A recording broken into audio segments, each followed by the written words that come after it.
Mapagpalang umaga po sa atin lahat. Tayo mag-i-spray ng foliar at saka gold rush dito sa ating palay na NK5017 dito sa Barangay San Juan. Ito yung palay natin dito. Tamang-tama lang yung foliar dito kasi wala na siyang bulaklak. Ito yung inihulip natin dito labas na rin siya lahat. Yung mga nasa gilid ng pilapil medyo ibig-ibig na yumuko Ayan.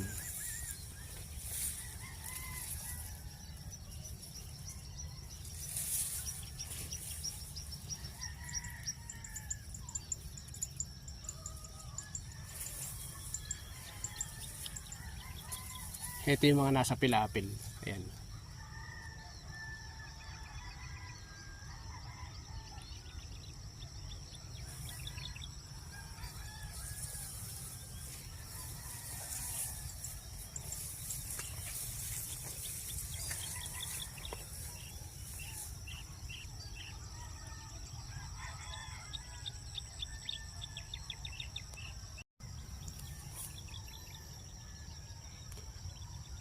Ito yung timplada nitong Nova Vertica 0061 na ito. Ayan. Sa rice. 8 to 10 scoop. Meron itong pantakal Yung pantakal nito sumasakto rin sa 100 ml na ating takalan. Ito yung ating pupunuin lang natin ito. 100 grams na katumbas nito. 100 ml equals 100 grams. Tinesting natin to dati noon. Yung kanyang pantakal. Katumbas ng 10 puno ito. Kaya ganun ang gagawin natin na takal ito. Ganito. At saka ngayon sa gold rush, ang gagawin natin doon sa kabila, ang ginawa natin 70 ml Ngayon, ang gagawin natin dito 50 ml na lang. Ngayon lang natin i-spray ito ng gold rush, itong NK5017. Ngayon lang siya ma-sprayan ito. Ganon din yung Nova Vertica 0061. Ito yung kanyang pinakatakalan Sa mga nakaraang video natin noon, nung nakaraang taon. Ito, tinesting natin ito na 10 ganito. Puno ito. Kaya ito na lang isang takal na lang. Menos pa rin sa pagtatakal. Ito minsanan lang.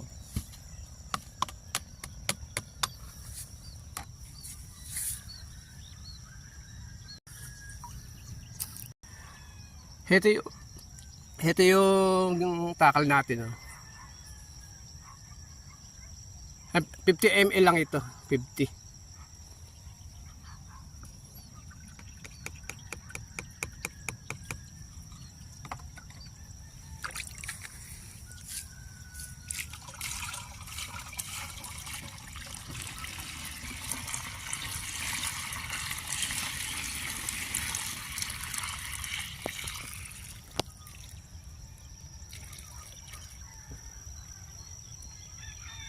Ito yung minamulang party dati yung ibinedyo natin. Ito nawala na.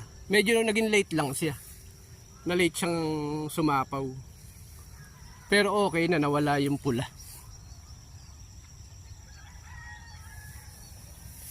Ito, dito lang tayo kumukuha ng tubig.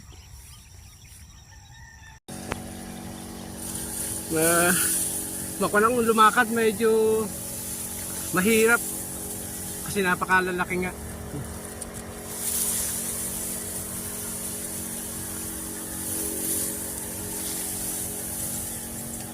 Kung iba siguro to baka hindi na ito i-sprayan. Kaya lang para sa akin huli naman na dapat lang na ibigay. Baka makatulong pa. sa mga butil ba niya. Pero medyo mahirap na sa spray yan kasi nga napaka hirap lumakad.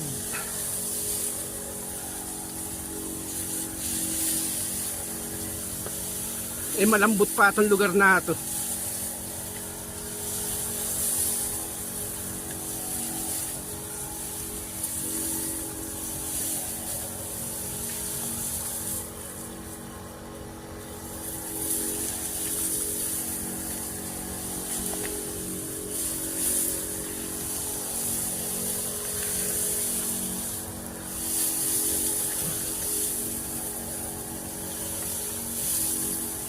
Ito naman yung kabila nung hinulipan natin.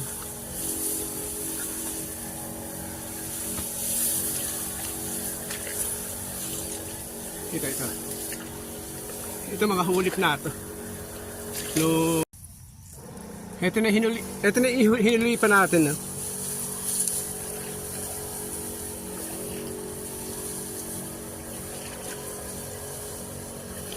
Yung 40. Medyo mahirap lang lumakad. Dalawa yung stick na dala natin. Itong stick na mahaba. Itong stick na mahaba natin ito. 3 metrong mahigit ito. 3.2. Yan. Ito yung stick ng mga tamad na mag-spray. Yung nagtitipid. Kagaya natin. Tsaka ito naman yung pangmasipag ito. Ito gagamitin natin ngayon last sprayer tank na. Isang karga na lang. Ipanggigilid na lang natin yung mga hindi inabot sa gilid na nilagay natin ng pataan. Para mag-abot-abot yung pagkaka-spray natin. Kaya pagkatapos nito, pagkaubos nito, tapos na.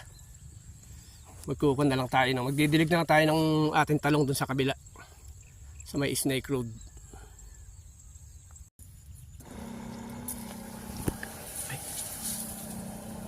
Ito ay ganito ang style nito. Bali 6 yung nozzle niya.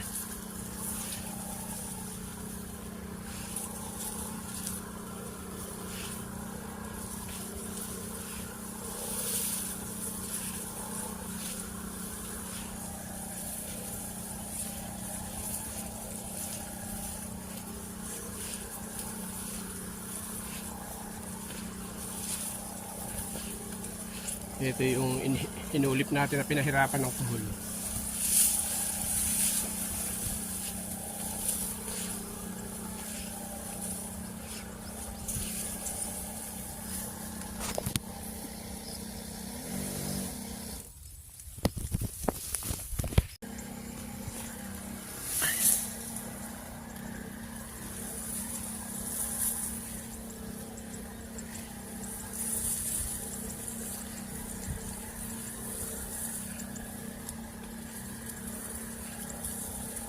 Nagpapasalamat nga pala tayo dun sa kumukuha ng damo ng pilapil natin.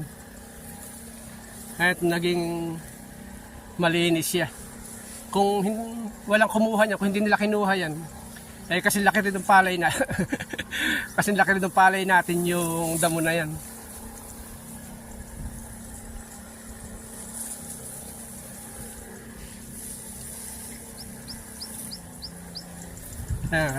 Malinis tingnan.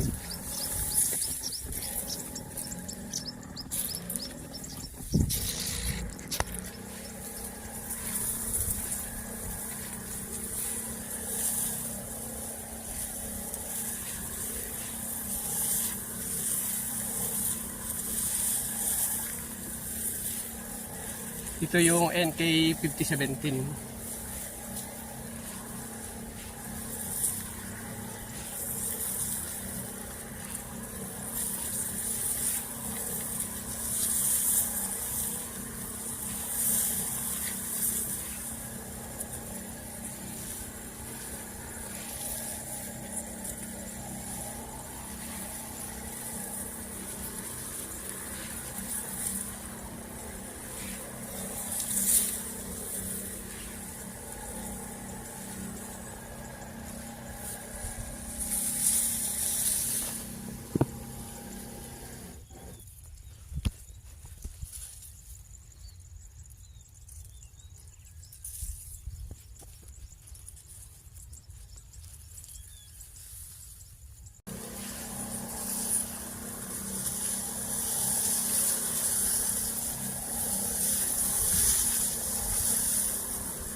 Yumuyuko na siya.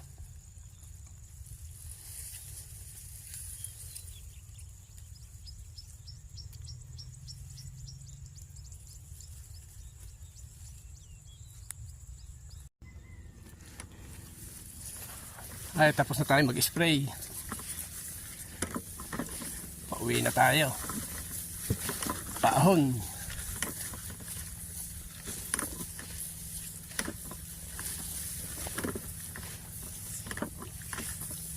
Siguro after 3 days saka tayo pupunta rito.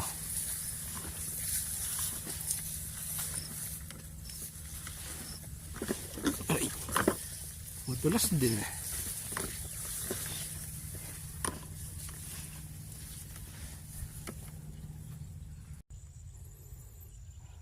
Ganyan sila kahahaba. Kaya maganda yung haba ng buhay niya.